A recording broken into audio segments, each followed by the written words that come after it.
And again, Terry defended the NWA title against your father in Macon, Georgia in 1976. Holy mackerel. But looking back on that, Terry is a unique NWA champion in that time period.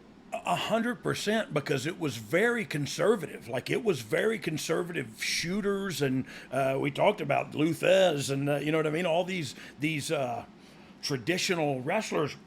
Terry was a bit of a wild card. Terry was a bit of a, you know what I mean. Like, he could do all that stuff and would, but why? I mean, you just swing like a helicopter of left hands at you. You know what I mean? So he was a bit of a wild card to put that title on. But look, he was Terry Funk, and he was the son of Dory and the brother of Dory Jr. You know what I mean? So that last name goes a long way.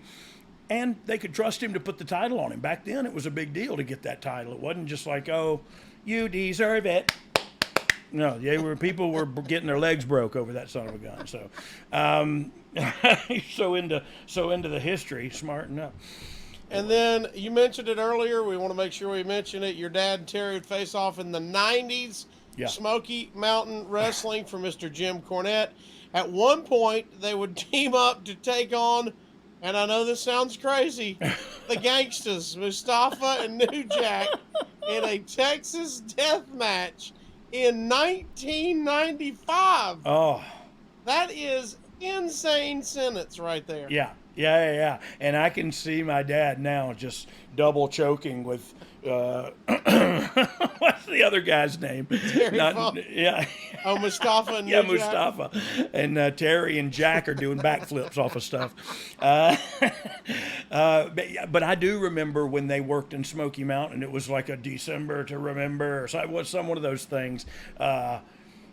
Big house in Knoxville. It was a big draw. It was him and Dad and Terry Funk.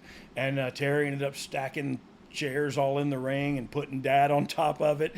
And Terry went to the top, did a big moonsault. Dad moved. He ate the chairs, and Dad did something and pinned him. You know, so it was. But even then, man, Terry backstage was. There it is. That may be the actual. I don't know who though. Oh, that's them against the Gangsters. Dang, Dad didn't even have a mask on. But that, I don't know. Terry Funk's been look. I emulated him when I broke in. The big thing I used to love him, he would just take a swing out of nowhere and like miss and spin around in a circle and fall down. You know what I mean? Like it was the coolest thing in the world to me, because I thought he just tried to hit the guy and he missed and he fell down. Like it was, you know what I mean? Like, I don't know. I love that. So like I would take a bump over the top rope and stand up and swing and take a bump, and it was all Terry Funk, you know what I mean? And I'm sure he took it from somebody too. But I don't know, man. He was just such an innovator in so many different ways, and such a giving dude, and just tougher than shoe leather. I mean, tougher, you know, a lot of those cliches.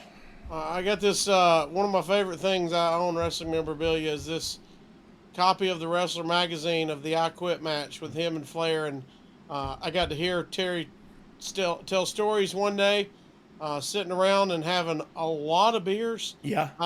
And and he signed that for me. But man, when you talk about as a kid, buddy, when he threw a plastic bag over Ric Flair's face, yeah. And you're going, hey, he's gonna kill him, guys. We got kids watching. I mean, that was chaos. That was. Hey, let me say these this. were characters for kids, and he's killing a man almost.